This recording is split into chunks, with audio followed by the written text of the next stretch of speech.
السلام علیکم ورحمۃ اللہ وبرکاتہ۔ الحمد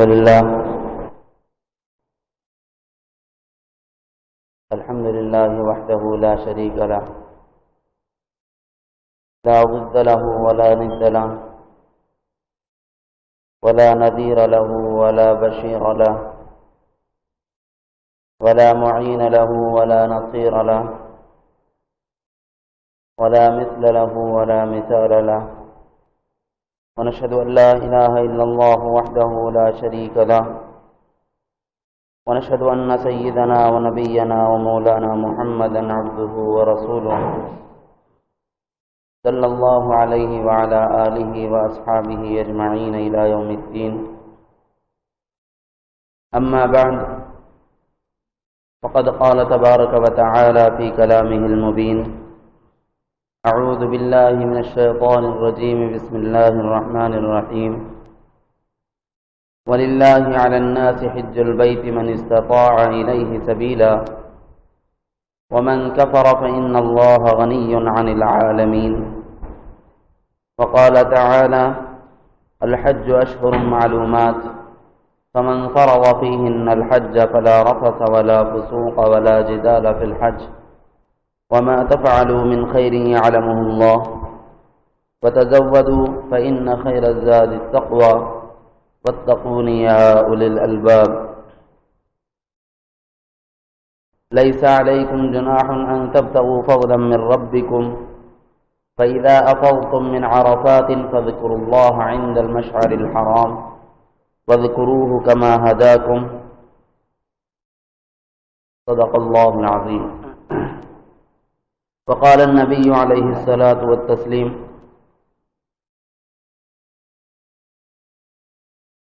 فمن حج فلا يرفث ولا يفسق ولا جدال إلا بالنفس فرجعت كولدته أمه أو كما قال عليه الصلاة والسلام.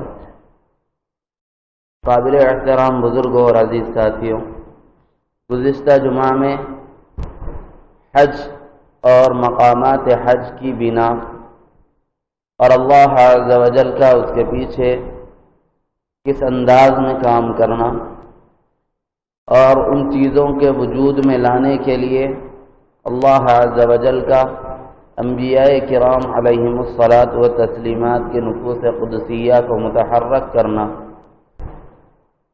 بیان کیا گیا تھا، جس کے بارے میں آخر میں اختر نے عرض کیا تھا کہ یہ ابتدائی نکات ہیں، وہ فرائض نہیں تھے، وہ واجبات نہیں تھے، وہ سنن و مستحبات نہیں تھے، بلکہ یہ بتایا گیا تھا کہ جس مقام پر حاجی جاتا ہے اس مقام کی جگہ اللہ عز و جل نے کس طور پر ترتیب دی، اور وعدہ کیا تھا کہ اس جمعہ میں آپ حضرات کے سامنے انشاءاللہ حج کے طریقے رکھے جائیں گے تاکہ وہ لوگ جو حج بیت اللہ کا ارادہ کیے ہوئے ہیں ان لوگوں کو کچھ معاونت مل جائے اور کچھ ساتھداری ہو جائے، اور اس طور پر کہ ہمارا سننا ان کے لیے اور ہمارے لیے سبب منفعت بن جائے.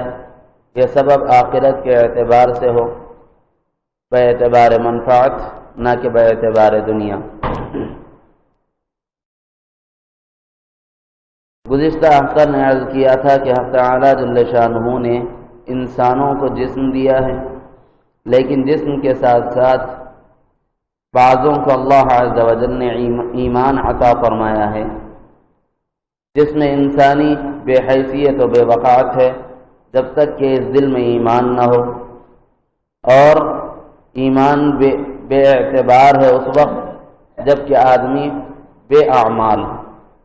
اعمال اگر کارآمد ہیں یا یہ کہ وہ آدمی اعمال کا اختیار کرتا ہے تو ایسی صورت میں اس کے ایمان کو اللہ محفوظ فرماتے ہیں.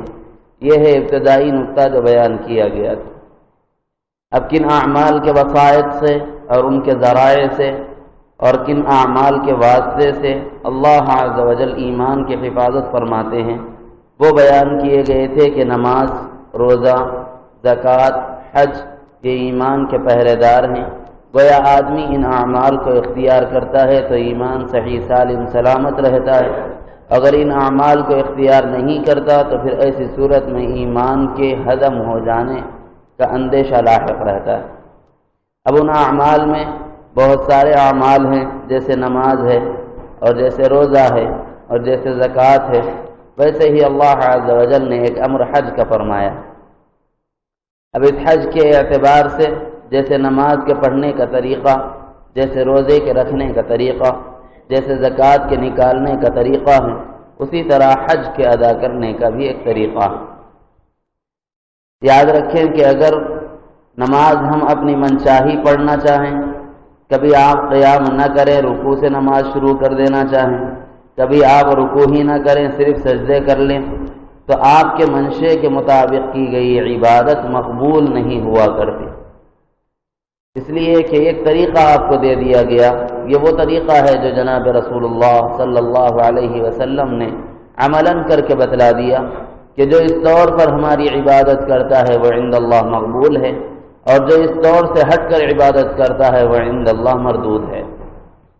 جیسے نماز اللہ کے نبی نے پڑھ کے دکھائی، ویسے روزے اللہ کے نبی نے رکھ کے دکھائے۔ جیسے زکوٰۃ نکالنے کا حکم فرمایا، ویسے زکوٰۃ نکالا، اپنی زندگی میں بتلایا کہ اس طور پر زکوٰۃ نکالی جاتی ہے، اور صحابہ کو تعلیم و تلقین فرمائی۔ اور جیسے زکوٰۃ کا حکم دیا، اسی طور پر حج کا عمل اختیار کیا۔ فرمایا کہ جیسے حج پہلے زمانے میں ہوا کرتا تھا، اس زمانے میں اس طور پر حج کی اجازت نہیں۔ یہاں پر کیا مراد ہے؟ گزشتہ میں نے کہا تھا کہ پہلے زمانے میں بھی حج فرض تھا، اور اللہ ان لوگوں کو ان کے معلوم کے مطابق حج کراتے تھے جنہیں معلوم تھا، اور جنہیں معلوم نہ تھا اور اللہ اپنی مرضی سے ان کا حج کرا دیتے تھے۔ جیسے میں نے ایک مثال دی طوفان نوح میں، یعنی نوح علیہ السلام کی کشتی کا بیت اللہ کا طواف کرنا، گویا وہ ان کا حج تھا۔ یہ ایک مثال دی تھی میں نے۔ تو معلوم کے اعتبار سے اہل علم کو ان کا حج کرانا، اور نہ معلوم ہونے کے اعتبار سے اللہ اپنی مرضی سے کسی کا حج کرانا، یہ وہ بات ہے جو میں نے گزشتہ جمعہ میں کہی تھی۔ لیکن یہاں پر جو میں عرض کر رہا ہوں کہ پہلے زمانے کا حج مقبول نہیں، اس کی مراد اہل کفر و ضلال کا حج ہے، یہ ذہن میں رکھو۔ وہ بات اور ہے جو گزشتہ جمعہ میں رکھی گئی تھی، آج جو عرض کی جا رہی ہے اس میں فرق ہے۔ وہ انبیاء کرام کا حج تھا، وہ تو عند اللہ مقبول ہوگا ہی، کیونکہ اللہ عز و جل ان کو مقبول بنانے کے لیے ہی وہ اعمال کرواتے۔ تو پھر یہاں پر جو روایت بیان کی جا رہی ہے کہ حج کرو، لیکن پچھلے لوگوں کی طرح نہیں، کہ پچھلے لوگوں کی طرح جو حج کرے گا اس کا حج مقبول نہیں، اس سے مراد کیا ہے؟ اب اس مراد کو سمجھیے۔ جیسے جناب رسول اللہ صلی اللہ علیہ وسلم کو نبوت و رسالت سے سرفراز فرمایا گیا، اور آپ صلی اللہ علیہ وسلم کے اوپر تعلیمات کا انکشاف کیا گیا، اور جیسے جیسے آیات اترتی گئیں آپ کو تعلیمات ملتی گئیں، اور جہاں جہاں رہبری کی ضرورت تھی، جبرائیل و میکائیل کو، عزرائیل و اسرافیل کو اور روح کو اللہ نے ان کا تابع اور تابع فرمان اور غلام بنا کر بھیجا کہ عملی طور پر اس عمل کو اختیار کر کے دکھاؤ کہ یہ طریقہ اللہ کے یہاں مقبول ہے، اور اس سے ہٹ کر جو طریقہ ہے وہ غیر مقبول ہے۔ چنانچہ حج کے ارکان میں پچھلے لوگ بھی حج کرتے تھے، یعنی مرادن حضور اکرم صلی اللہ علیہ وسلم کی نبوت اور رسالت سے قبل، یعنی کفار مکہ اور مشرکین مکہ اور یہود اور نصارہ جو اعمال کیا کرتے تھے بیت اللہ کے یہاں، اس کے بارے میں اشارہ دیا گیا۔ وہ کیسے حج کرتے تھے؟ لکھا ہے کہ جب خانہ خدا میں آتے تو اپنے آپ کو برہنہ کر دیتے، اور برہنہ ہو کر بیت اللہ کا طواف کرتے۔ اللہ عز و جل نے فرمایا کہ اس طور پر تمہارا طواف مقبول نہیں، بلکہ تم بھی مردود، تمہارا عمل بھی مردود کر دیا جاتا ہے۔ دوسری بات، ان کا حج کیسے ہوا کرتا تھا؟ جب وہ حج کے لیے اپنے لباس تبدیل کر دیتے تھے تو اپنے گھروں میں جب جانے کا ارادہ کرتے تو دروازوں کے راستے سے نہیں جاتے بلکہ کھڑکیوں سے جاتے، اور اس انداز میں گھروں میں داخل ہوتے۔ اللہ نے فرمایا تمہیں اس کی ضرورت نہیں، کھڑکیوں سے جانے کی ضرورت نہیں، اگر تم اس راستے کو اختیار کرو گے تو چور اور چکے کہلاؤ گے، ایسی صورت میں تمہارا حج مقبول نہیں ہو سکتا۔ پچھلے زمانے میں یہ ہوتا تھا کہ جب آپ وقوف عرفہ کے لیے پہنچتے ہیں تو آپ دیکھیں گے عرفات کے میدان میں لاکھوں کی تعداد میں بندگان خدا اور امت محمدیہ کو، اور اپنی جبین نیاز کو مولا تعالیٰ کے آگے جھکائے ہوئے اس زمانے میں ایسے ہی کفار مکہ بھی عرفات کے میدان میں قیام کرتے تھے۔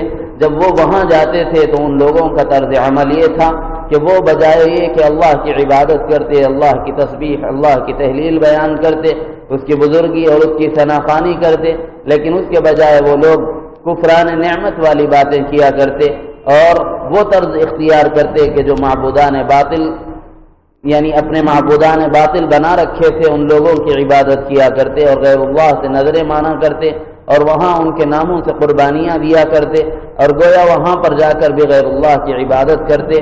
نیز قرآن مجید نے وضاحت فرمائی کہ ان کا عمل عرفات کے میدان میں یہ تھا کہ جب وہ آپس میں مذاکرے کے لیے بیٹھتے تو نہ دین کی بات ہوتی، نہ ایمان کی بات ہوتی، نہ قرآن کی بات ہوتی، نہ اللہ کے کسی کلام کی بات ہوتی، بلکہ اس کے مقابلے میں گالی گلوچ کرتے، لڑائی جھگڑا کرتے اور اپنے آپس میں ایک دوسرے کی خون ریزی کے واقعات سناتے، یعنی اعزاز کا انداز اختیار کرتے ہوئے یا تکبرانہ انداز اختیار کرتے ہوئے یہ بتلاتے کہ ہمارے نوجوانوں نے ہمارے دشمن کے اتنے آدمیوں کو پچھاڑ دیا، گویا ان کے اوپر ہم غالب آ گئے اور وہ ہمارے ہاں مغلوب ہو گئے۔ تو اپنے غالب ہونے اور لوگوں کے مغلوب ہو جانے اور اپنے لوگوں کی نظر میں باعزت ہونے اور لوگوں کے بے عزت ہو جانے کا تذکرہ کرتے، گویا وہاں اللہ کی ذکر کی کوئی بات نہیں ہوتی، اپنی بڑائی کی بات ہوتی، اپنی کبریائی کی، اپنی تکبر کی بات ہوتی اور ریاکارانہ انداز میں اپنے اعمال کو جو عملی طور پر زندگی میں اختیار کرتے اس کو بیان کرتے تھے۔ تو اللہ نے فرمایا کہ یہ حج مقبول نہیں، حج مبرور نہیں۔ پھر اب اس امت محمدیہ پر حج فرض کیا گیا۔ کیسے فرض ہوا؟ حضور اکرم صلی اللہ علیہ وسلم نے ارشاد فرمایا قرآن مجید کی آیت کی تفسیر میں، وہ آیت یہ ہے وَطَهِّرْ بَيْتِيَ لِلطَّائِفِينَ وَالْعَاكِفِينَ وَالرُّكَّعِ السُّجُودِ، اور اللہ کے گھر کی تعمیر کرو اور جب وہ تعمیر ہو جائے تو اس کو صاف ستھرا کرو۔ جب وہ صاف ستھرا ہو جائے تو وہ صاف ستھرا کیوں ہو؟ بتایا کہ یہاں طواف کرنے والوں کے طواف کے واسطے اور یہاں پر رکوع کرنے والوں کے رکوع کرنے کے واسطے اور یہاں پر جو لوگ اعتکاف کرنا چاہتے ہیں ان کے اعتکاف میں رہنے کے واسطے اس مقام کو پاکیزہ بنایا جائے، اس لیے کہ یہ وہ مقام ہے جو انسانوں کو پاکیزہ بنا دیا کرتا ہے۔ ہمیں کیسے پتہ چلا کہ یہ وہ مقام ہے جہاں انسان پاکیزہ ہو جایا کرتے؟ میں نے حدیث مبارکہ سنائی، جناب رسول اللہ صلی اللہ علیہ وسلم نے ارشاد فرمایا جس کا مفہوم یہ ہے من حج فلم يرفث ولم يفسق ولا جدال الا بالنفس، یعنی آدمی حج کرتا ہے اور اس کے اندر 3 اعمال کو اختیار کرتا ہے، جیسا کہ اس کی وضاحت میں قرآن مجید کی آیت مبارکہ سنائی الحج اشہر معلومات فمن فرض فیہن الحج فلا رفث ولا فسوق ولا جدال فی الحج۔ یہ 3 اعمال ایسے بتلائے کہ جو حج میں آدمی اختیار کرے تو اس کا حج مقبول نہیں ہوتا، اور اس حج کو مقبول بنانے کے لیے ان 3 اعمال سے جو بچ جائے، جناب رسول اللہ صلی اللہ علیہ وسلم نے اس کے بعد ارشاد فرمایا فَإِذَا رَجَعَتْ، جب وہ لوٹتا ہے اپنے مکان کی طرف تو پھر وہ ایسا ہوتا ہے کہ وَلَدَتْهُ أُمُّهُ، کہ ابھی اپنے ماں کے بطن سے پیدا ہوا۔ یہ حدیث ہمیں بتاتی ہے کہ وہ مقام ہے جہاں آدمی پہنچتا ہے تو اللہ عز و جل اس کو پاکیزہ بنا دیتے، اس مقام کو پاک بنایا۔ وَطَهِّرْ بَيْتِيَ، کس لیے پاک کیا؟ للطائفین، تاکہ طواف کرنے والے وہاں آ جائیں، وللعاکفین، تاکہ اعتکاف کرنے والے وہاں آ جائیں، والراکعین، اور رکوع کرنے والے اور اپنی جبین نیاز کو مولا تعالیٰ کے آگے جھکانے والے وہاں آ جائیں، اس لیے کہ یہاں آئیں گے تو یہ مقام پاک ہوگا اور اس پاکیزہ جگہ جو آئے گا اللہ اس پاکی کی نسبت سے اس کو پاک فرما دے گا۔ جب آدمی بیت اللہ میں پہنچتا ہے تو ایسے ہی اللہ عز و جل اس کو پاکیزہ بنا دیتے۔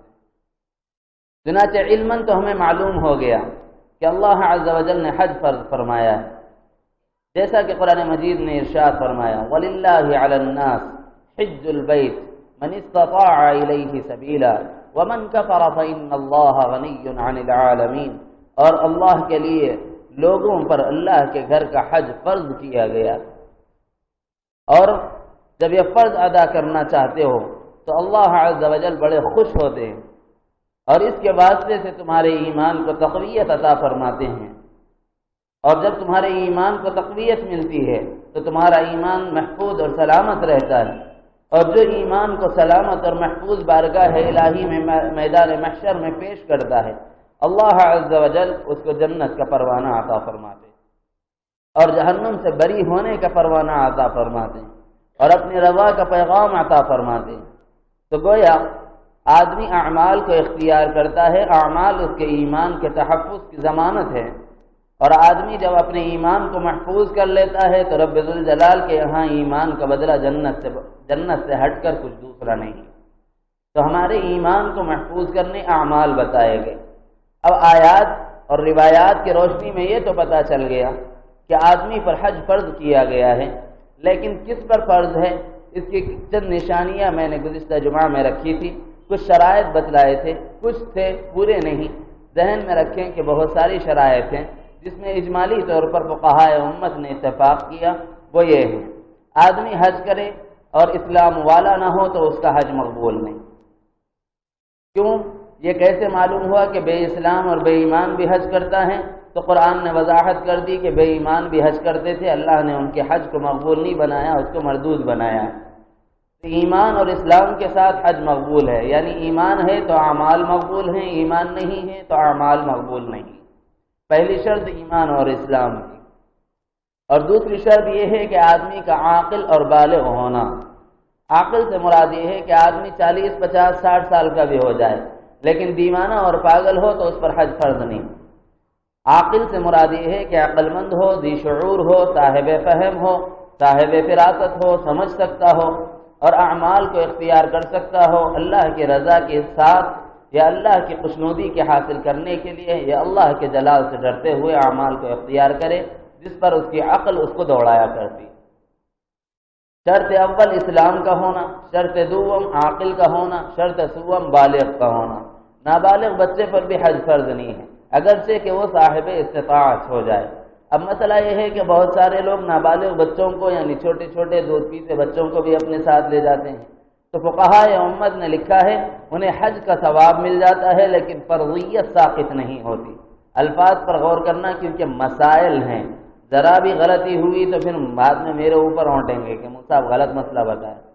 موسیٰ غلط مسئلہ نہیں بتا رہے ہیں، صحاح ستہ کی روشنی میں اور عملی طور پر جو تجربات میرے سامنے ہیں اس بنا پر آپ کے سامنے ایک ایک بات رکھی جا رہی ہے، اور بالخصوص اعتراضات والے انداز کو چھوڑ کر اور اختلافی مسائل کو چھوڑ کر متفق علیہ بات آپ کے سامنے رکھی جا رہی ہے۔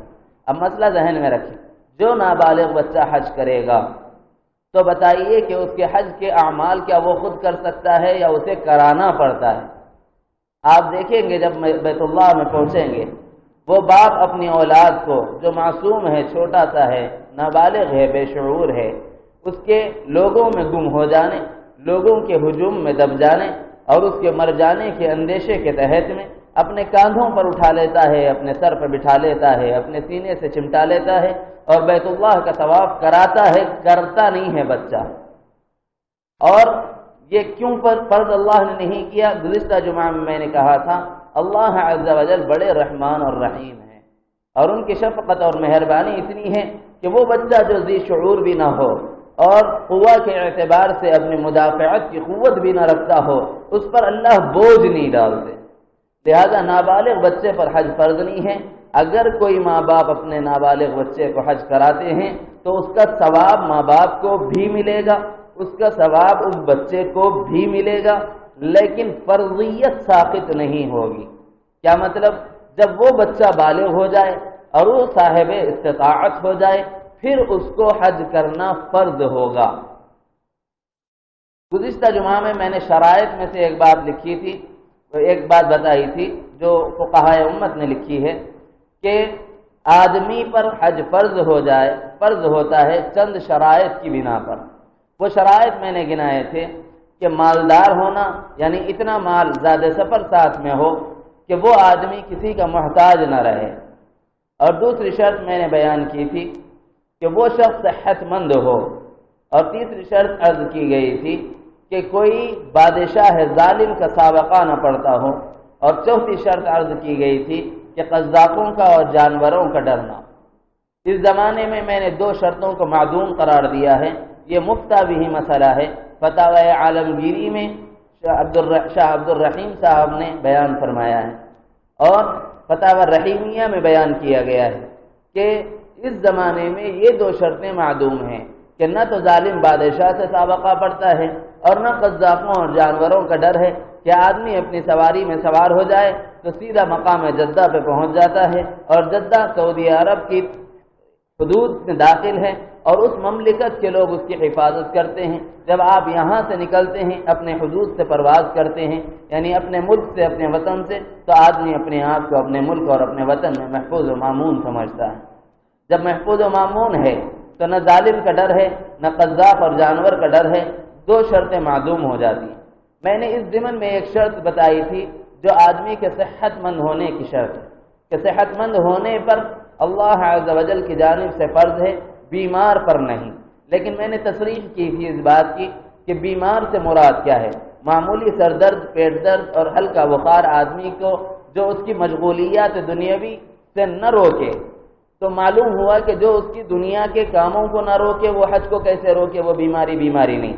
اصل میں بیماری وہ ہے کہ جب آدمی بیڈ پر پڑ جائے اور اتنا علیل ہو جائے کہ وہ حج کے قابل نہ ہو، تو ایسی صورت میں حج بدل کرا سکتا ہے، یا یہ کہ وہ آدمی حالت نظام میں ہو اور مرنے کے قریب ہو اور اس پر حج فرض ہو اور جانے کی سکت اس کے اندر نہ ہو، تو ایسی صورت میں وصیت کرتا ہے اپنے تہائی مال میں سے کہ اس مال سے کسی ایک کو میری جانب سے حج کرا دے۔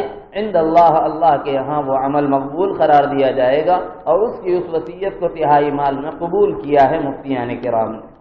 یعنی یہ کہ اس کے تہائی مال میں سے آدمی کو حج فرض کا بدل ادا کرانا ضروری ہے۔ تو یہاں سے بدل کی ایک شرط نکلتی ہے، تو گویا شرائط ذہن میں رکھتے جائیں۔ ایک یہ ہے کہ ایمان کا ہونا، اور دوسرے یہ ہے کہ عاقل ہونا، تیسرے یہ ہے کہ بالغ ہونا، چوتھے یہ ہے کہ صحت مند ہونا، پانچویں یہ ہے کہ صاحب استطاعت ہونا، چھٹے یہ ہے کہ آدمی کو حج کرنے کے لیے حج کا وقت ہونا۔ حج کا وقت نہیں ہے اپنی مرضی سے جا کے حج کر لوں گا تب بھی حج مقبول نہیں۔ جیسے نماز کے اوقات نہ ہو اور آدمی نماز پڑھنا چاہے، مثلا ظہر کا وقت ہے اور آدمی سمجھ رہا ہے کہ میں مغرب پڑھ لوں گا تو اس کی مغرب ادا نہیں ہوتی۔ اسی طرح اللہ عز و جل نے حج کا مہینہ بتلا دیا، اور اس مہینے کے مطابق اس مہینے میں اور ان ایام میں حج کرنے کا طریقہ جناب رسول اللہ صلی اللہ علیہ وسلم کو مبعوث فرما کر سکھلا دیا۔ اس کے بعد تم اپنی مرضی سے اپنے چاہ کے مہینوں میں حج کرنا چاہو گے تو وہ حج نہیں ہے، ہاں وہ عمرہ ہو سکتا ہے، حج نہیں ہو سکتا۔ حج کا خاص مہینہ ہے جو ذی الحجہ ہے، اور اس کی ابتدا ہوتی ہے، یعنی ایام حج 8 ذی الحجہ سے شروع ہو جاتے ہیں۔ تو حج کا طریقہ اس میں بیان کیا جائے گا۔ تو حج کا وقت ہونا، اور ایک شرط بڑھائی مفتیان کرام نے عورتوں پر، محرم کا ساتھ ہونا۔ غیر محرم کے ساتھ عورت سفر نہیں کر سکتی، اور وہ اگر عدت کے ایام میں ہو تب بھی سفر نہیں کر سکتی۔ اس کے لیے چند شرائط علیحدہ ہیں۔ مطلقہ ہے تب بھی عدت میں ہے، بیوہ ہے تب بھی عدت میں ہے، اور اس کی عدت کے ایام مطلع ہے 4 مہینے 10 دن ہے۔ ان 4 مہینے 10 دن میں وہ اپنے مکان سے نہیں نکل سکتی، تو جب اپنے مکان سے نہیں نکل سکتی تو حج نہیں کر سکتی۔ جب عدت پوری ہو جائے اور اس سال میں وہ اگر صاحب استطاعت ہے اور اس پر حج فرض ہے تو آئندہ سال وہ حج کرے گی، عدت کو پہلے پوری کرے گی، کیونکہ حج پھر ہو سکتا ہے، عدت کے ایام لوٹ کے نہیں آتے۔ یہ بات ذہن میں رکھے۔ تو اللہ عز و جل نے جناب رسول اللہ صلی اللہ علیہ وسلم کے واسطے سے جو تعلیمات بیان فرمائی، اس میں سے 7 شرائط میں نے آپ حضرات کے سامنے رکھے۔ یہ شرائط ہیں، فرائض نہیں، اور یہ حج کے ارادے پر ہیں، حج میں نہیں، حج سے باہر کے ہیں۔ اور پھر جب آدمی حج کا ارادہ کر لے اور میقات پر پہنچ جائے اور غسل کر لے، تو یہاں پر ایک مسئلہ نکلتا ہے جو اختلافی ہے، لیکن اس میں اختلاف نہیں ہے، وہ ناسمجھی کی وجہ سے اختلاف ہوتا ہے۔ ایام تشریق میں لوگوں کو اپنے ناخن کے بال نکالنا، اپنے سر کے بال کاٹنا، زیر ناف اور زیر بغل بال نکالنا ممنوع ہے، تاوقت کہ اس کی قربانی نہ ہو جائے مسئلے کے اعتبار سے۔ لیکن حاجی اس سے مستثنا ہے۔ جب حاجی حج کا ارادہ کرے تو یہ مسئلہ اس سے متعلق نہیں ہے، یہ غیر حجاج کے لیے ہے، جو اپنے ملک میں ہوں، اپنے وطن میں، اپنے شہر میں، اپنے مکان میں ہوں۔ وہ لوگ تو اس پر عمل کریں گے کہ ایام تشریق میں نہ ناخن نکالیں گے، نہ بال نکالیں گے، بلکہ ایسے ہی رہیں گے اس سے پہلے یعنی ذی الحجہ کے مہینے سے پہلے ہی اپنی یعنی صفائی اور نظافت کو اختیار کر لینا اور پاکیزگی کو اختیار کر لینا. پھر ایام تشریق کے بعد یعنی جب آپ کی قربانی ہو جائے پھر تمہارے لیے وہ عمل درست ہو جاتا ہے. تو پھر یاد رکھیے کہ 7 شرطیں بیرونی بیان کرنے کے بعد فقہائے امت نے ارکان حج کو 3 قرار دیا ہے. ایک یہ ہے کہ آدمی کا محرم ہونا یعنی صاحب احرام ہونا، میقات سے احرام کا باندھنا. یہاں پر مراد 2 چادریں باندھنا نہیں ہے. جب آدمی میقات پر پہنچے 2 رکعت دوگانہ صلاۃ النفل ادا کرے اور نفل پڑھنے کے بعد میں وہاں سے نیت کرے اللہم انی ارید الحج. اب یہاں 3 قسمیں بن جاتی ہیں. اللہم انی ارید العمرہ، اللہم انی ارید الحج، اللہم انی ارید العمرہ والحج. یہ 3 طریقے ہیں. اسی کو فقہائے امت نے لکھا ہے حج کے 3 طریقے ہیں: حج افراد، حج قران اور حج تمتع. یاد رکھیے حج افراد محلیین کے لیے ہے. محلیین سے مراد وہ لوگ جو حل میں داخل ہیں، مثلا کوئی جدہ کا رہنے والا، کوئی مکے کا رہنے والا، کوئی ذوالحلیفہ کا رہنے والا، کوئی اطراف و اکناف میں رہنے والا جو حل میں داخل ہے. جب وہ آدمی ارادہ کرتا ہے کہ حج کرے تو اس کو چاہیے کہ وہ تمتع اور قران کی نیت نہ کرے، اس لیے کہ ایسی صورت میں آنے والے حجاج کو تکلیف ہو جاتی ہے. وجہ کیا ہے؟ وجہ یہ ہے کہ جب تمتع اور قارن، متمتع اور قارن جب بیت اللہ پہنچتے ہیں تو سب سے پہلے عمرے کا طواف ادا کرتے ہیں. قارن کے لیے یعنی صرف حج ہوتا ہے، حج اور عمرہ دونوں ہوتے ہیں. متمتع کے لیے یعنی عمرہ ہوتا ہے. ایسی صورت میں دونوں کو طواف کرنا جاتے ہی ضروری ہوتا ہے. اس کو طواف قدوم بھی کہتے ہیں. جاتے ہی آدمی طواف کرے. اور جب طواف کر رہا ہے اور محلیین یعنی وہاں کے رہنے والے بھی طواف میں آ جائیں تو ہجوم بڑھ جائے گا. ہجوم بڑھے گا تو نتیجہ یہ ہوگا کہ ایک دوسرے کو ڈھکیلیں گے. جب ایک دوسرے کو ڈھکیلیں گے تو تکلیف ہوگی.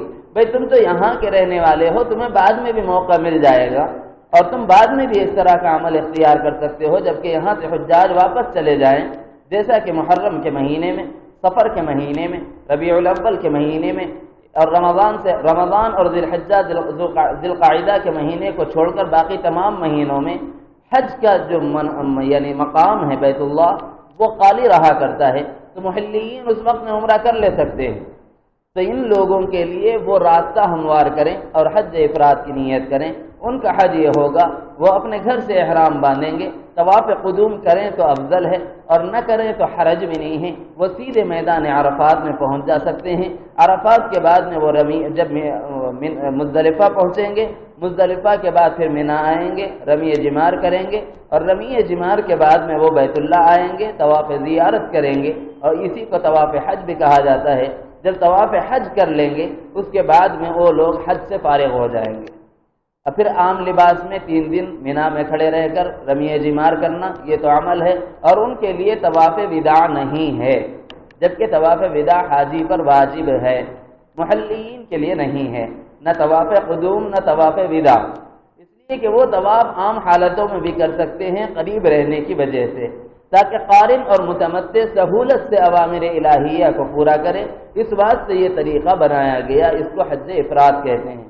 چنانچہ اب ثابت ہو گیا کہ یہاں سے جانے والوں کے لیے 2 ہی صورتیں ہیں کہ یا تو وہ حج تمتع کی نیت کریں یا وہ حج قران کی نیت کریں. اب یاد رکھ لیں دونوں کا طریقہ جدا گانا ہے. جو آدمی حج تمتع کی نیت کرتا ہے اس کی نیت یہ ہوگی جب میقات پر پہنچے، یہاں بات چھوڑی تھی، جب میقات پر پہنچے گا تو نیت کرے گا اللہم انی ارید العمرہ، وہ حج کی نیت ابھی نہیں کرے گا. اور جب یہ لفظ کہے گا نیت کے اعتبار سے ساتھ میں اپنے لیے دعا کرے فیسرہ لی وتقبلہ منی، اے اللہ اس کو میرے لیے آسان فرما اور اس کو میری طرف سے قبول فرما. جب یہ کہنے کے بعد میں وہ کہتا ہے لبیک اللہم لبیک لبیک لا شریک لک لبیک ان الحمد والنعمت لک والملک لا شریک لک، یہ تلبیہ کہلاتا ہے.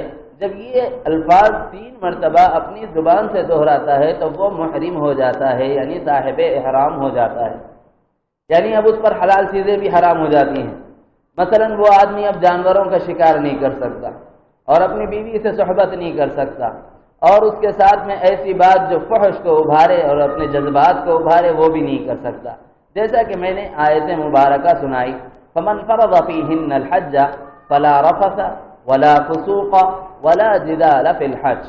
3 اعمال حالت احرام میں اللہ عز و جل نے قرآن مجید میں صراحت سے بیان فرمائے. ایسا گفتگو کرنا جس سے تمہارے جذبات ابھریں، جو شہوانی جذبات کہلاتے ہیں، جو بیوی کی حاجت کو پیدا کرتے ہیں، ایسی گفتگو کا کرنا بھی منع ہے. اس کو کہتے ہیں رفث. فسوق کا مطلب ہوتا ہے گناہ کا عمل اختیار کرنا، فسق سے ہے. آدمی گناہ نہیں کرے، اور گناہ تو کیا اس کے لیے حلال چیزیں حرام. مثلا وہ خشکی کے جانور کا شکار نہیں کر سکتا، اور نہ شکار کے لیے شکاری کو راستہ بتا سکتا ہے، اور نہ کوئی جانور دکھا سکتا ہے کہ وہ جانور فلاں جگہ ہے، اسے آپ تیر مارو اور اسے آپ تلوار مارو، آپ اسے گولی چلاؤ. اس طرح بھی نہیں بول سکتا. اور بھی دوسرے اعمال ہیں. مثلا کوئی ذی روح کو نہیں مار سکتا، یعنی چونٹی کو بھی اللہ نے امان دے دی.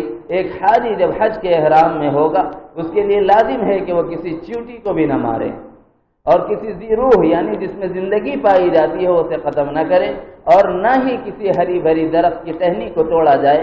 یہاں تک احتیاط کرنے کی ضرورت ہے اعمال حج میں. اور یہاں پر فسوق سے مراد وہ ہے جو میں نے تمہید میں عرض کیا تھا، اہل کفر و ضلال بھی حج کیا کرتے تھے، لہذا اپنے حج کے اعمال میں تم ان اعمال کو اختیار مت کرو جو اہل کفر و ضلال اختیار کرتے تھے.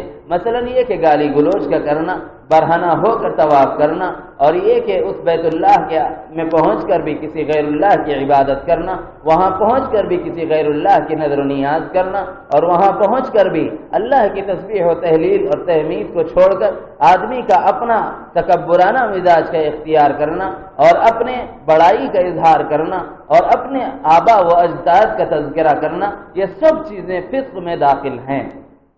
جب آدمی ان کو چھوڑتا ہے، لازمی طور پر چھوڑنا پڑے گا کیونکہ حج کا ارادہ کیا ہوا ہے، تو نتیجہ یہ بنتا ہے کہ اس کو چاہیے کہ فسق چھوڑے. تو جب فسق چھوٹے گا تو عمل خیر ہی اختیار ہوگا. آدمی کا ایک خاصہ یہ ہے کہ وہ خاموش نہیں رہ سکتا. 2 میں سے ایک کام کرے گا، یا تو اچھا کام کرے گا یا برا کام کرے گا. خاموش رہنا انسانی فطرت میں نہیں ہے. اور وہ آدمی جب برائی سے رک جائے گا، کیونکہ اسے استحضار ہے اس بات کا کہ میں مولا تعالیٰ کے دربار میں حاضر ہوں، اور جب اللہ عز و جل کی خصوصی شانیں مجھ پر پڑ رہی ہیں تو ایسے وقت میں مجھے گناہ کا ارتکاب کرتے ہوئے حیا آتی ہے. تو اللہ کے بندو، اس وقت میں تمہارے لیے 2 ہی راستے تھے، یا تو عمل بد کو اختیار کرتے یا عمل خیر کو. تو اب نتیجتاً لازمی طور پر وہ آدمی عمل خیر کو اختیار کرے گا. خالی رہنے کے بجائے طواف کا ارادہ کرے گا، خالی رہنے کے بجائے تلاوت کا ارادہ کرے گا، خالی رہنے کے بجائے اذکار و نوافل کا ارادہ کرے گا، خالی رہنے کے بجائے دعاؤں کا اہتمام کرے گا، خالی رہنے کے بجائے ذکر و اذکار کا اہتمام کرے گا. بس سمجھ لو کہ یہ فسق سے نکل گیا اور یہ آدمی اللہ کی امان میں داخل ہو گیا، کیونکہ یہ حاجی ہے. اور تیسرا لفظ ہے ولا جدال فی الحج، اور نہ حج کے ایام میں تم پر مجادلہ فرض ہے. یعنی حج کے ساتھ ساتھ جیسے حج فرض ہے ویسے ہی امت مسلمہ پر جہاد فرض ہے. اب اس کی اپنی شرائط ہیں، اس شرائط کو دیکھا جائے گا، اور فقہا اور مفتیان کرام کے فتوے کے عین مطابق دیکھ کر اس پر عمل کیا جائے گا کہ وہ کیا فتویٰ دیتے ہیں. اس حالت میں، اس صورت میں اس پر عمل اختیار کرنا ضروری ہوتا ہے. لیکن یاد رکھیں کہ حاجی کو حج کا احرام پہننے کے بعد میں جہاد کی بھی اجازت نہیں ہے، اور نہ قصاص کی اجازت ہے. حالت احرام میں وہ بدلہ بھی نہیں لے سکتا، یعنی اپنے آپ کو اتنا عاجز کرے مولا تعالیٰ کے آگے کہ اللہ میں باوجود قدرت کے میں یہ کام نہیں کر سکتا، کیونکہ میں آپ سے ڈرنے والا اور آپ کے نبی کے طریقے پہ چلنے والا ہوں. چنانچہ اللہ عز و جل نے فرمایا جبکہ جہاد فرض ہے اور فرض ہونے کے ساتھ انسان پر لازم کر دیا گیا، لیکن حالت احرام میں اس کو بھی اس کے لیے جو کہ حلال تھا حرام قرار دیا گیا، تب وہ جہاد نہیں کر سکتا. یہاں اللہ کے بعد میں مفسرین نے اس آیت کی تفسیر کرتے ہوئے چند احادیث کو جمع فرمایا ہے. مثلا اب کوئی قوم ایک آدمی کو ستاتی ہے، آدمی اپنے نفس پر اس ظلم کو برداشت کرے، الا بالنفس، یعنی جہاد کرے لیکن اپنے نفس پر، اپنے نفس کو کنٹرول میں رکھے، خواہ کی لڑائی نہ پیدا کرے. لیکن ایک یہ ہے کہ کوئی کعبۃ اللہ ہی کو ڈھانے کی نیت کر لے، تو آپ اس وقت میں حج کا احرام چھوڑیں گے، اس ظالم کے ساتھ اللہ کے گھر پر حملہ کرنے کا بدلہ لے سکتے. یہاں پر الا بالنفس کے ساتھ ساتھ تحفظ ایمان اور شعائر اسلام ہے، اور یہ کہ آدمی جب ایمان والوں کی ایک مکمل جماعت کو نیست نابود کرنے کا تہیہ اور ارادہ کر لے تو اس صورت میں ایمان والوں پر فرض ہے کہ وہ اس کا دم دے دیں، بعد میں قربانی دے دیں، حالت احرام کو چھوڑ دیں اور اپنے ایمان کی، اپنے اسلام کی، اپنے جان کی اور شعار اسلام یعنی بیت اللہ اور مکہ مکرمہ اور مدینہ منورہ کی حفاظت کے لیے اپنی جان لڑا سکتا ہے۔ یہ اباحتی پہلو ہے۔ لیکن فی نفسہ ہی کوئی آدمی آپ کو ستا رہا ہو، اس وقت میں آپ کو اس سے لڑائی نہیں کرنی، اس وقت میں آپ کو اس سے جھگڑا نہیں کرنا۔ حالات ایسے ہو جاتے ہیں کہ معاش کی ضرورت پڑتی ہے، مثلا آپ عرفات کے میدان میں ہیں، وہاں آپ کو پکانے کی اجازت نہیں ہے، اب آپ کھانا کیسے کھائیں گے؟ اب حیدرآبادی لوگوں کے لیے تو بڑا مسئلہ ہوتا ہے کہ وہ تو 3 ٹائم کے عادی ہوتے ہیں، یو پی میں اور مدھیہ پردیش میں اور گجرات میں 2 وقت کا کھانا کھایا جاتا ہے، تو ہمارے لیے بڑی مشکل یہ ہے کہ ہم 3 وقت کھاتے ہیں، تو اب عرفات کے میدان میں 3 وقت کھانا نہ ملے تو ہمارا تو پارا سر پہ چڑھے گا۔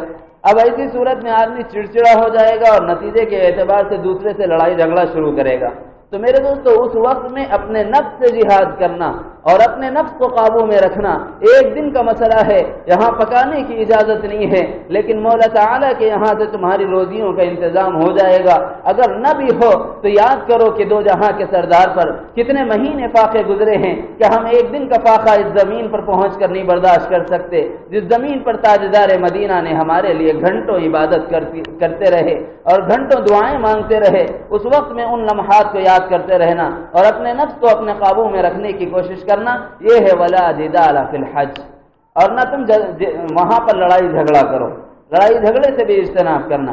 اب اس پر حدیث یعنی یہ جو آیت آپ کو سنائی گئی ہے فمن فرض فیہن الحج فلا رفث ولا فسوق ولا جدال فی الحج، اس پر حدیث ہے۔ جناب رسول اللہ صلی اللہ علیہ وسلم نے ارشاد فرمایا من حج فلم یرفث ولم یفسق ولا جدال الا بالنفس فاذا رجعت كولدته امه، کہ جب آدمی ایسا فحش کلام نہیں اختیار کرتا جس سے جذبات ابھرے، اور جب آدمی لڑائی جھگڑا یعنی جب آدمی گناہ سے رک جاتا ہے اور جب آدمی لڑائی جھگڑے سے بچ جاتا ہے اور اس طور پر جو حج کو ادا کرتا ہے، اللہ عز و جل اس کے حج کو حج مقبول بناتے ہیں۔ حج مقبول کا بدلہ کیا ہے؟ جناب رسول اللہ صلی اللہ علیہ وسلم نے ارشاد فرمایا وہ معصوم بن کر اپنے ملک و وطن کو واپس ہوتا ہے۔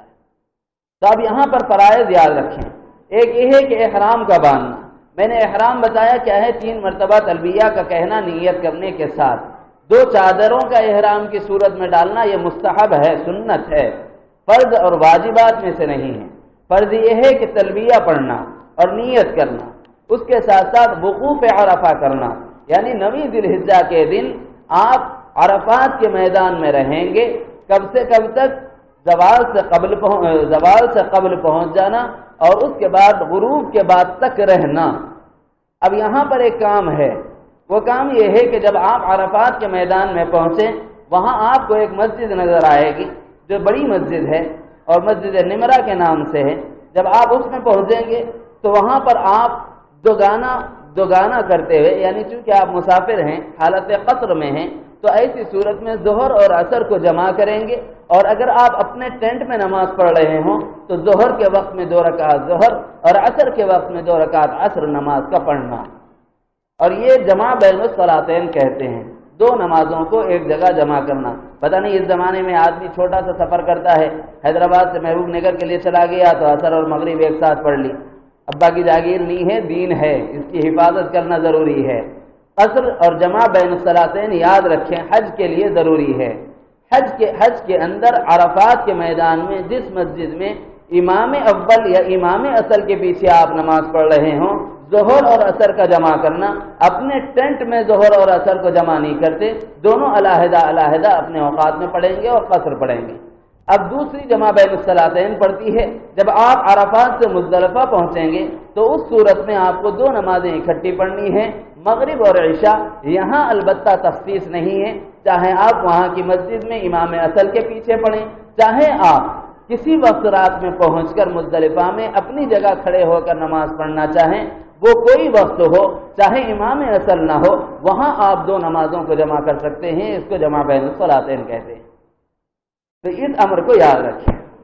دوسرا فرض تو یہ ہے کہ آدمی عرفے میں ٹھہرے، اور تیسرا فرض حج کے اعتبار سے یہ ہے کہ آدمی جب مزدلفہ سے مینا پہنچے رمی جمار کرے، اور اس کے بعد میں اگر قارن اور متمتع ہے تو قربانی کرے، اور حلق اور قصر یعنی بال یا پورے نکالے یا کم کرے، احرام نکالے، غسل کرے، نئے کپڑے پہنے اور بیت اللہ پہنچ کر طواف کرے۔ اس کو طواف حج کہتے ہیں، اس کو طواف زیارت کہتے ہیں۔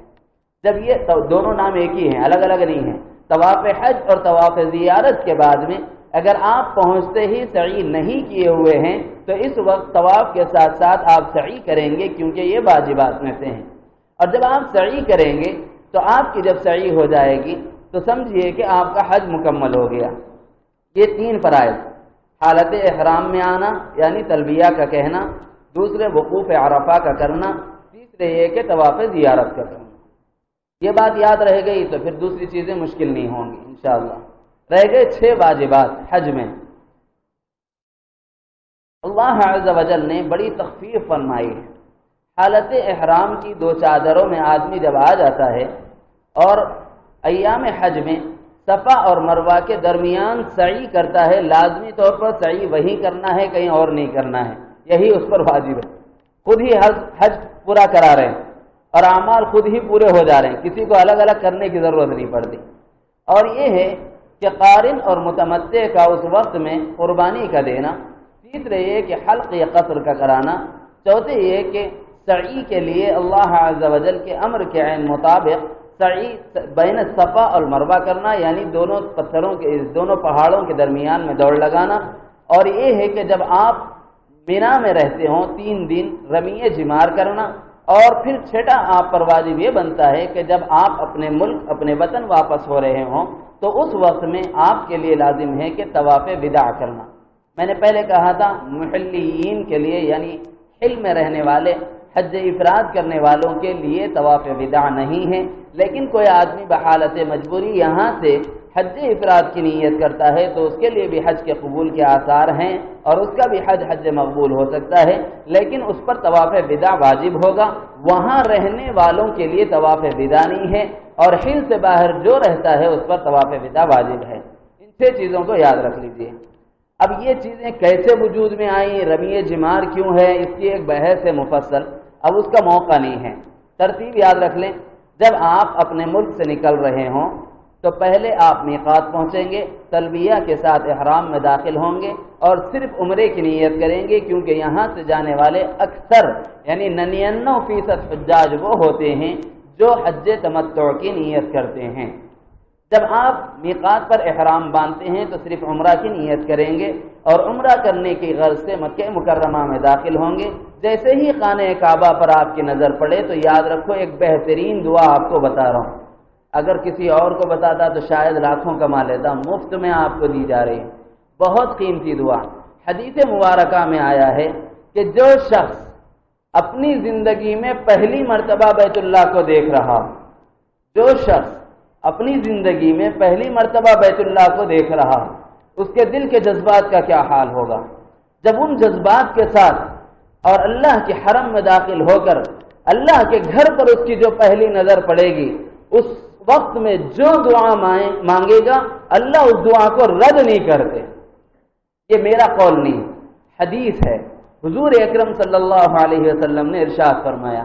اب میرا قول یاد رکھیے، آپ چاہیں تو اس وقت دنیا مانگ سکتے ہیں، آپ چاہیں تو اس وقت عقبہ مانگ سکتے ہیں، میں آپ کو دنیا اور عقبہ دونوں کی جمع سکھاتا ہوں۔ جناب رسول اللہ صلی اللہ علیہ وسلم کی کل دعائیں پڑھنے کے بعد مجمعی طور پر جو دعا اس وقت میں سب سے مفید مطلب معلوم بھی وہ یہ ہے کہ جب آدمی کی پہلی نظر بیت اللہ پہ پڑے اس وقت میں کہے اللہم اجعلنی مستجاب الدعوات، اے اللہ آپ مجھے ایسا بنا دے کہ میری کوئی دعا رد ہی نہ ہو، صاحب مستجاب الدعوات بنا دیجئے۔ بس یہ وہ دعا ہے کہ اس کے بعد آپ جب دعا مانگیں گے دعائیں مقبول ہو جائیں گی۔ یہ الگ بات ہے کہ اس کے آثار آپ کو نظر آئیں، یہ الگ بات ہے کہ اس کے آثار آپ کو نظر نہ آئیں، وقتی طور پر نظر آئیں پھر نہ نظر آئیں، بعد میں نظر آئیں، دنیا میں نظر نہ آئیں، عقبہ میں نظر آئیں، یہ الگ تفصیل ہے، اس کا موقع نہیں ہے۔ بس یاد رکھیے کہ حدیث میں آیا ہے پہلی نظر جو بیت اللہ پہ پڑے گی وہ دعا ردنی ہوگی، اور آپ کو قیمتی دعا دیتا ہوں، وہ دعا یہ ہے کہ آپ یہ کہیں اللہم اجعلنی مستجاب الدعوات، اے اللہ آپ مجھے ایسا بنا دیں کہ میری کوئی دعا رد نہ ہو، تو انشاءاللہ وہ اس کے بعد صاحب مستجاب الدعوات ہو جائے گا۔ جب دعا مانگے گا، جس مقصد کے لیے دعا مانگے گا، اللہ عز و جل اس کو قبول فرما لے گا۔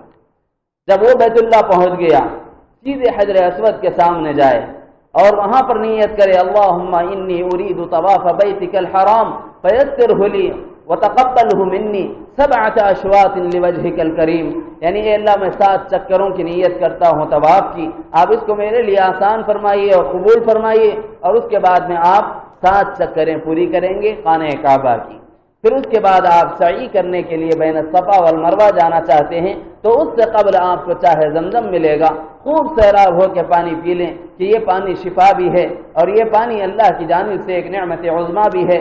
گزشتہ جمعہ میں نے اس پانی کی تفصیلات بیان کر دی، اس وقت اس کی تفصیلات نہیں آئیں گی، بس اجمالی طور پر ذہن میں رکھیں کہ بہت قیمتی پانی ہے، جتنا پی سکتے ہوں پئیں، اپنے جسم پر ملیں، اپنے چہرے پر، اپنے سر پر، اپنے سینے پر اس دعا کے ساتھ کہ اللہ اس پانی کے انوار و برکات کو میرے جسم ظاہر پر اور میرے جسم باطن پر مرتب فرما دیجئے۔ جب آپ پانی پی کر دگانے کی نیت کریں گے، اس کو واجب الطواف کہتے ہیں، جب 2 رکعت واجب الطواف پڑھیں گے پھر آپ سعی کی طرف چلیں گے، ان الصفا والمروة من شعائر اللہ فمن حج البیت او اعتمر فلا جناح علیہ ان یطوف بہما ومن تطوع خیرا فان اللہ شاکر علیم۔ حاجی اور حاجی حج کا ارادہ کرتا ہے، عامر عمرے کا ارادہ کرتا ہے، اس پر لازم ہے کہ وہ صفا اور مروہ کے درمیان میں سعی کرے۔ جب وہ صفا پر پہنچے تو اس وقت میں کہے لا الہ الا اللہ وحدہ وانجز وعدہ ونصر عبدہ وعز جندہ وہزم الاحزاب وحدہ لا الہ الا اللہ الحلیم الکریم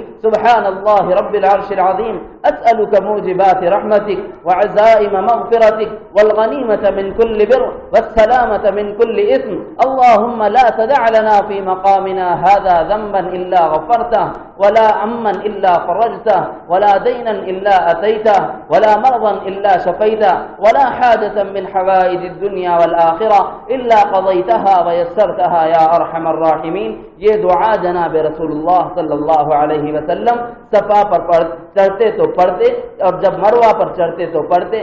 یاد ہو تو یہ دعا پڑھ لے، یاد نہ ہو تو حرج نہیں ہے، دین آسان ہے۔ چوتھا کلمہ لا الہ الا اللہ وحدہ لا شریک لہ لہ الملک ولہ الحمد وہو علی کل شیء قدیر، اگر کوئی اتنا بھی پڑھ لے گا اللہ عز و جل اس کو اسی مطابق عطا فرما دے گا۔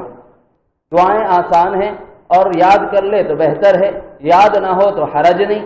آسان یہ ہے کہ چوتھا کلمہ آپ پڑھ لیں جب بلندی پر چڑھ رہے ہوں، اور تیسرا کلمہ آپ پڑھ لیں جب آپ پستی پر چڑھ رہے ہوں، یعنی یہ کہ جب آپ صفا پر چڑھ رہے ہوں تو چوتھا کلمہ، صفا سے اتر رہے ہوں تو اس وقت میں تیسرا کلمہ، میلین اخضرین کے درمیان میں دوڑ لگا رہے ہوں تو اس وقت میں ایک دعا خصوصیت سے یاد رکھیں، رب ارحمہما کما ربیانا صغارا۔ یہ وہ مقام ہے جہاں اماں ہاجرہ نے اپنے بیٹے کی یعنی چاہت میں دوڑ لگائی تھی، اس وقت میں اپنے ماں باپ کو یاد کرتے ہوئے اپنے ماں باپ کے حق میں دعا کرنا کہ اے اللہ ہمارے ماں باپ کے ساتھ رحم کا معاملہ فرما، جیسا کہ انہوں نے ہمارے ساتھ رحم کا معاملہ کیا، اور ان کو اپنے خزانے غیب سے ان کی پرورش فرما، جیسا کہ ہمارے بچپن میں انہوں نے ہماری پرورش فرمائی ہے۔ یہ دعا کرتے ہوئے میلین اخضرین سے دوڑیں۔ پھر جب آپ اخضرین ختم کریں گے یعنی دوسری ہری جھنڈی ختم کریں گے، پھر آپ اوپر چڑھنے لگیں گے مروہ کی طرف تو چوتھا کلمہ پڑھیں گے، پھر مروہ سے اتریں گے تو تیسرا کلمہ پڑھ لیں گے۔ بالکل آسان ہے، اور سوم اور چہارم کلمہ تو سبھی کو یاد ہے، اور ایمانیات کے شعبہ جات میں یہ چیز داخل ہے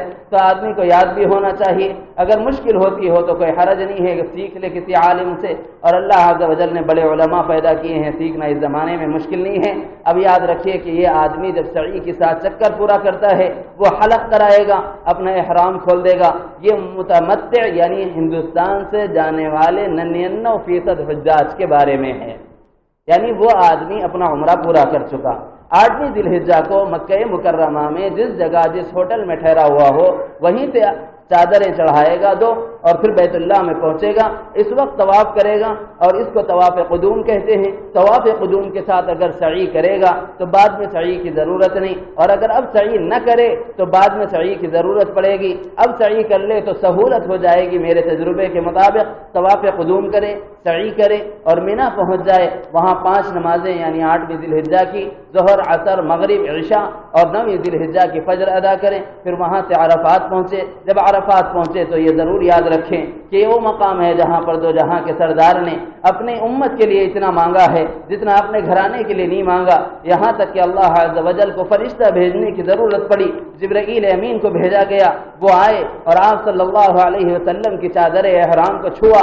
آپ صلی اللہ علیہ وسلم متوجہ ہوئے تو پوچھا کہ جبرائیل کیسے آنا ہوا؟ تو گڑ گڑاتے ہوئے کہا کہ اللہ کے نبی، کیا آپ اس لمحے میں اپنے گھرانے کو نہیں یاد کریں گے؟ اس وقت فاطمہ الزہرا بھی آپ کی دعاؤں کی محتاج ہے، علی مرتضی، عثمان غنی بھی آپ کی دعاؤں کے طالب ہیں۔ یہی وہ مقام ہے جہاں دعائیں قبول ہوتی ہیں، یہاں سے کیا آپ اپنے نواز حسنین کو نہیں یاد کریں گے؟ فرمایا کہ وہ بھی میری امت میں داخل ہیں، اس وقت میری امت مقدم ہے۔